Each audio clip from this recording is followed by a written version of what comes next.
السلام علیکم ورحمۃ اللہ وبرکاتہ۔ عالم اسلام کے مسلمانوں کے لیے خوشخبری۔ باب العلم انواریہ ایجوکیشنل سوسائٹی کے تحت چلنے والا ادارہ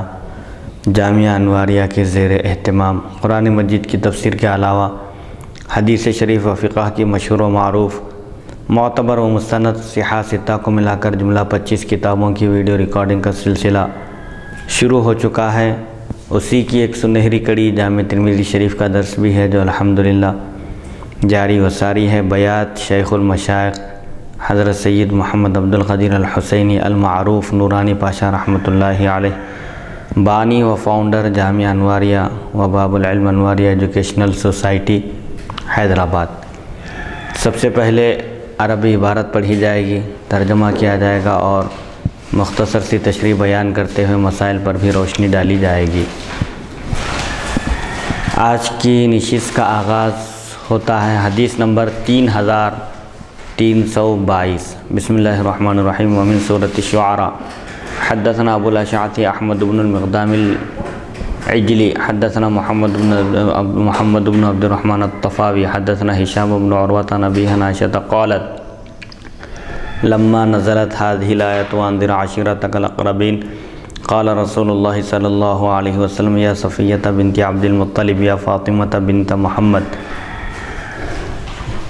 يا بني عبد المطلب إني لا أملك لكم من الله شيئا سلوني من مالي ما شئتم۔ هذا حديث حسن صحيح وهكذا رواه وكيع وغير واحد هذا الحديث عن هشام بن عروة عن أبيه عن عائشة نحو حديث محمد بن عبد الرحمن الطفاوي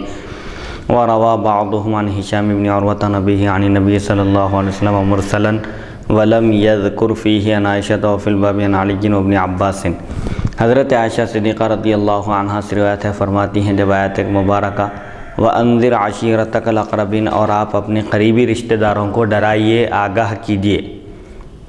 جب یہ آیت نازل ہوئی تو رسول اکرم صلی اللہ علیہ وسلم نے فرمایا اے صفیہ بنت عبد المطلب، اے فاطمہ بنت محمد صلی اللہ علیہ وسلم، اے عبد المطلب کی اولاد، میں اللہ تعالیٰ کی طرف سے اس کی اجازت کے بغیر تمہارے لیے کسی چیز کا مالک نہیں ہوں، تم لوگ میرے مال میں سے جو چاہو مجھ سے مانگ لو۔ یہ حدیث حسن صحیح ہے۔ وکیع اور کئی دوسرے محدثین نے بواسطہ ہشام بن عروہ اور عروہ حضرت عائشہ رضی اللہ عنہا سے اسی طرح محمد بن عبد الرحمن الطفاوی کی روایت کی مانند روایت کیا ہے۔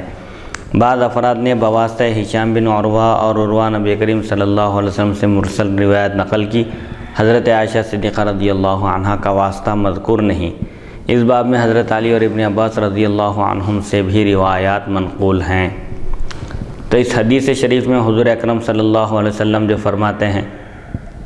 خاندان بنو ہاشم کو خطاب کر کے کہ میں اللہ کی طرف سے یعنی اللہ کی اجازت کے بغیر میں تمہارے لیے کسی چیز کا مالک نہیں، میں تمہارے کام نہیں آ سکتا،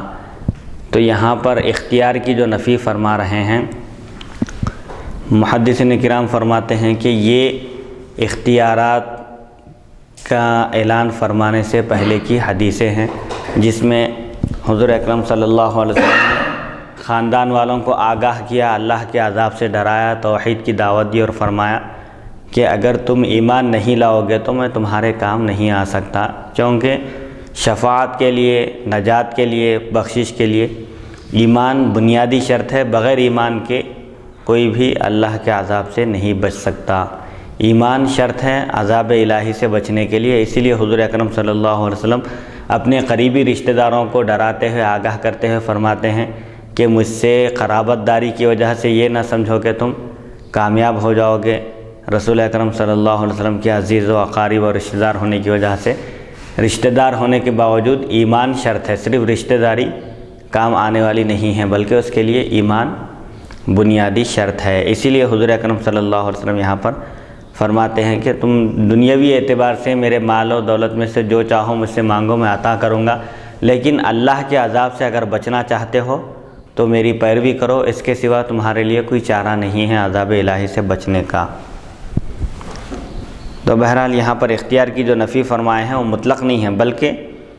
ایک مطلب تو یہ ہے کہ اللہ کی جب تک اجازت نہ ہو اس وقت تک میں تم کو بچا نہیں سکتا۔ یہ تو بالکل صاف عقیدہ ہے کہ کوئی بھی اللہ کی مرضی اور اس کی اجازت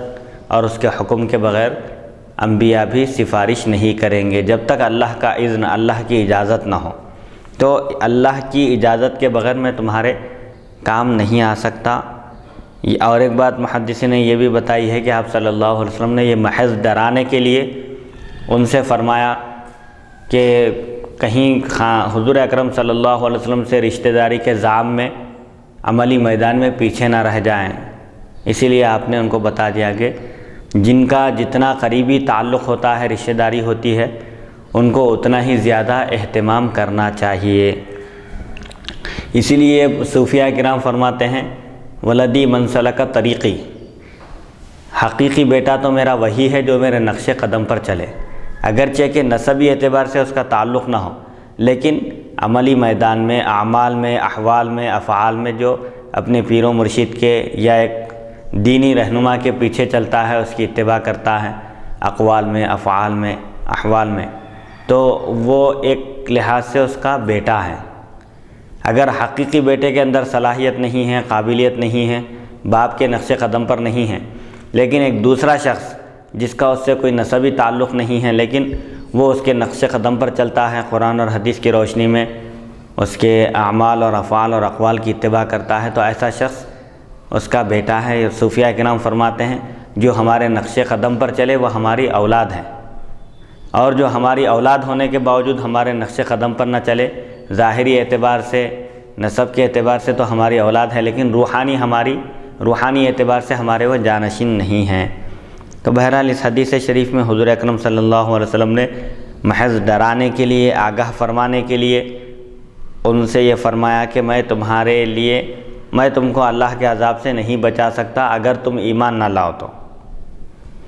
ورنہ حضور اکرم صلی اللہ علیہ وسلم نے اپنے خاندان کے لوگوں کے لیے بھی جنہوں نے ایمان قبول کیا، آپ صلی اللہ علیہ وسلم نے ان کے جنتی ہونے کی خوشخبری دی، جیسا کہ حضرت سیدتنا فاطمہ الزہرا رضی اللہ تعالی عنہا سے بھی آپ نے فرمایا کہ حضرت فاطمہ رضی اللہ عنہا جنتی عورتوں کی سردار ہیں، آپ کے جنتی ہونے کی آپ نے خوشخبری دی۔ حالانکہ اس حدیث شریف میں فرماتے ہیں کہ اے فاطمہ بنت محمد، میں تمہارے لیے اللہ کی اجازت کے بغیر کسی چیز کا مالک نہیں ہوتا۔ تو یہ حدیثیں پہلے کی ہیں، بعد میں پھر جب آپ کو اختیارات کی اطلاع دی گئی اس وقت آپ نے پھر جنتی ہونے کی بھی خوشخبری دی ہے اپنے خاندان کے بعض افراد کے لیے۔ بہرحال اس حدیث شریف میں ان لوگوں کے لیے حجت نہیں ہے جو یہ کہتے ہیں